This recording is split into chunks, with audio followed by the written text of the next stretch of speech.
Bonjour, aujourd'hui nous allons voir comment résoudre une équation du premier degré à une inconnue. Alors, tout d'abord, nous allons revoir quelques définitions ensemble. Donc, qu'est-ce qu'une équation? Une équation, c'est une égalité dans laquelle il manque un ou plusieurs nombres. Ce nombre s'appelle l'inconnu et il est généralement représenté par une lettre. Résoudre une équation, ça revient à trouver toutes les valeurs de l'inconnu pour lesquelles l'équation est vraie, et ces nombres s'appellent alors les solutions de l'équation. Donc nous allons voir comment résoudre des équations du premier degré à une inconnue. Donc en fait, il n'y aura toujours qu'une seule et même lettre dans les équations, donc en général c'est le x. Pour résoudre une équation, il va falloir garder toujours le même objectif en tête, c'est isoler le terme en x.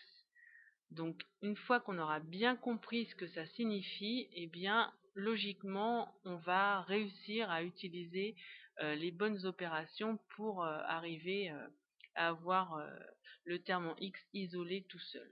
Donc, pour pouvoir isoler ce terme en x, il va falloir utiliser des propriétés que nous allons voir. Donc, on commence par la première, égalité et addition. Alors, que dit cette propriété? Eh bien, si vous avez une égalité, vous allez pouvoir ajouter le même nombre dans chacun des membres de cette égalité sans la modifier.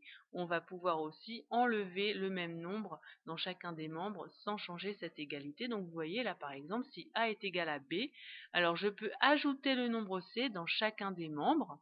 J'obtiens alors la nouvelle égalité équivalente A plus C égale B plus C.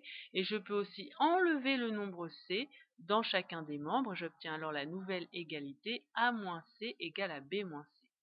Donc, une égalité reste vraie si on ajoute ou on soustrait un même nombre aux deux membres de cette égalité. C'est un peu comme une balance à l'équilibre. Vous pouvez ajouter la même masse dans chacun des plateaux, l'équilibre ne sera pas modifié. Alors, comment utiliser cette propriété pour résoudre une équation? Nous allons voir un exemple. Donc, si je veux résoudre l'équation x moins 6 égale à 8, déjà, premier objectif, je dois bien avoir en tête que je dois isoler le terme en x, ici il y a x tout seul, donc il va falloir que je me débarrasse des nombres qui gravitent autour, donc ici il va falloir que je me débarrasse du moins 6.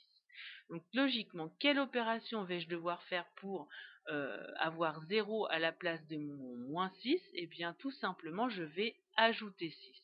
Mais si j'ajoute 6 dans le membre de gauche, il faut absolument que j'ajoute aussi 6 dans le membre de droite. À ce moment-là, on a bien à gauche moins 6 plus 6 qui nous donne 0, on peut les éliminer. Et finalement, j'ai plus qu'à calculer mon membre de droite et ça me donne x égale à 14. Donc la solution de cette équation est donc le nombre 14. Deuxième exemple, imaginons que je veuille résoudre cette fois-ci l'équation x plus 10 égale à moins 7. Donc il faut que je pense que je dois isoler le terme en x, donc il faut que je me débarrasse donc du plus 10. Que vais-je faire comme opération pour avoir 0 à la place de plus 10? Logiquement, je vais enlever 10 dans chacun des membres. J'obtiens alors la nouvelle équation équivalente x plus 10 moins 10 égale à moins 7 moins 10. Vous voyez, on a enlevé 10 dans le membre de gauche et dans le membre de droite. Ainsi, 10 moins 10, ça me donne 0. Il ne me reste plus que x tout seul dans le membre de gauche. Et dans le membre de droite, je n'ai plus qu'à calculer moins 7 moins 10 et ça me donne moins 17.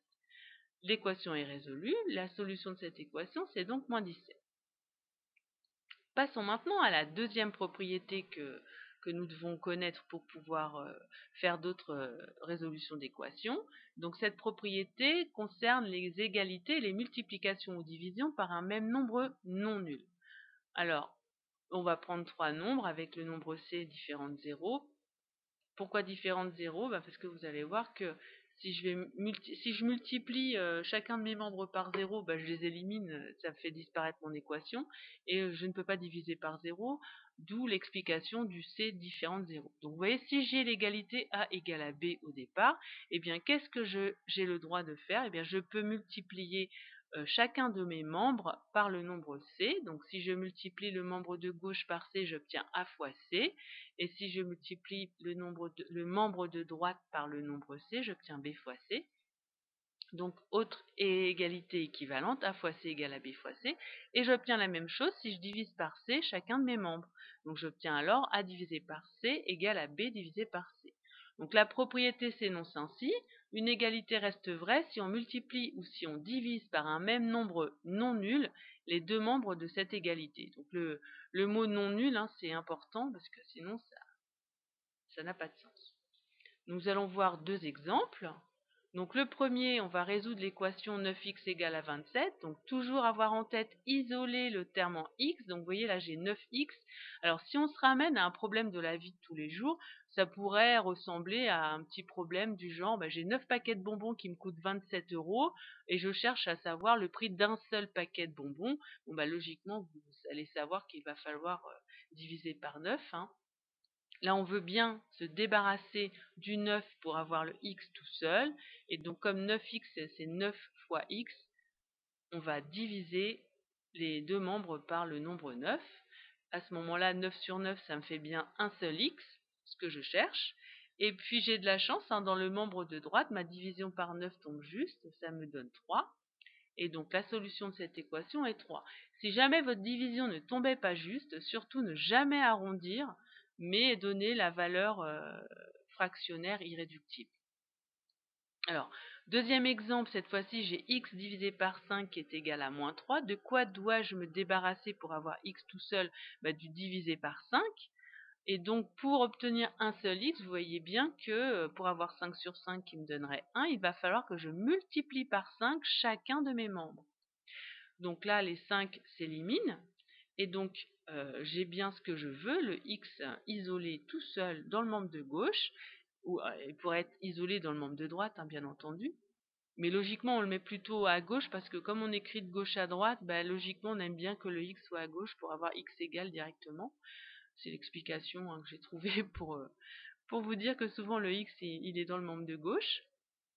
Et donc, j'ai plus qu'à calculer moins 3 fois 5, ça me fait moins 15. Donc, la solution de l'équation, c'est moins 15. Donc vous voyez là, on a vu les 4 modèles types qui vont permettre de résoudre des équations, toutes les équations finalement. Alors on va en voir une un peu plus complexe avant de continuer.